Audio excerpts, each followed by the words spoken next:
छात्रावास अधीक्षक जो भी एमपी की जो वैकेंसी आई है उसकी जिम्मेदारी बहुत ज़्यादा उसमें होती है।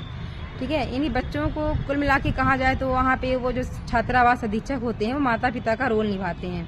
उनका दुख दर्द समस्याएं, बीमार हो रहे हैं, उनकी जो भी समस्याएं हैं सब उन्हीं को सॉल्व करना पड़ता है। ठीक है, तो मेंटली प्रिपेयर होने के बाद ही फॉर्म भरिएगा। और अभी एक जो अभी जिसके फॉर्म डल रहे हैं FSO फूड सेफ्टी ऑफिसर का, उन दोनों का एग्ज़ाम लगभग सेम ही समय में होगा। तो अगर आप इस फूड सेफ्टी ऑफिसर के भी एलिजिबल हैं तो उसका भी फॉर्म भर रहे हों और इसका भी फॉर्म भर रहे हों तो दोनों में से कोई लेके ही भरिए, क्योंकि जो छात्रावास अधीक्षक है उसकी योग्यता ग्रेजुएशन है।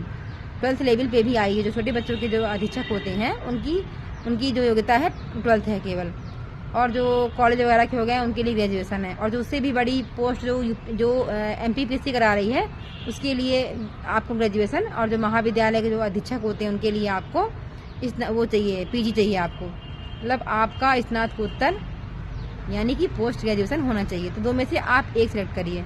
ठीक है, क्योंकि दोनों भी फॉर्म भर देंगे और तैयारी किसी एक की भी नहीं कर पाएंगे। और यही कोचिंग वाले तो कुछ भी किसी भी कोचिंग से पूरा नहीं आ रहा। ठीक है, जो भी अच्छे से पढ़ा है, जिसकी थ्योरी अच्छी मजबूत है, वही कोई भी पेपर निकाल पा रहा है। ठीक है, क्योंकि उनको खुद पता नहीं होता कि क्या आएगा, हर बार पैटर्न चेंज कर देते हैं। ठीक है,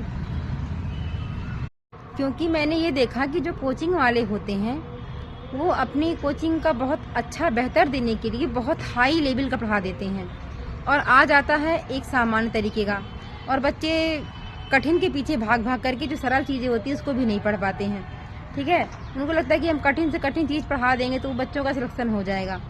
अभी महिला सुपरवाइजर की भी जो कोचिंग संस्थान जितनी है मैंने सबको देखा है, जो पेपर आया है एकदम अलग आया है। कोचिंग वाले भले ही कह दे कि भाई मेरी कोचिंग से आया है, सारा कुछ जो हमने पढ़ाया, हाँ ठीक है आपका मार्गदर्शन रहता है।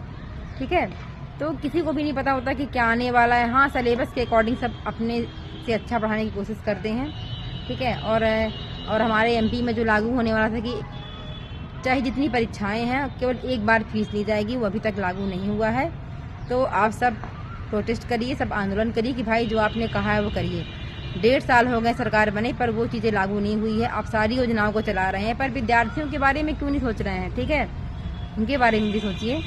आप भी हमसे केवल एक बार फीस लीजिए, वैसे कितने बार हम आए दिन पेपर होते हैं, कितने फॉर्म भरेंगे, बुक खरीदना, कोचिंग के कोर्स परचेज करना, ठीक है, फिर फॉर्म भरना, जाने आने का किराया अलग, मतलब कितना स्ट्रगल भरा है। तो आप सबको अपने हक के लिए लड़ना होगा।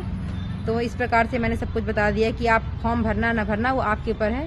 तो फिर मिलेंगे किसी नेक्स्ट वीडियो में। आज के लिए इतना ही।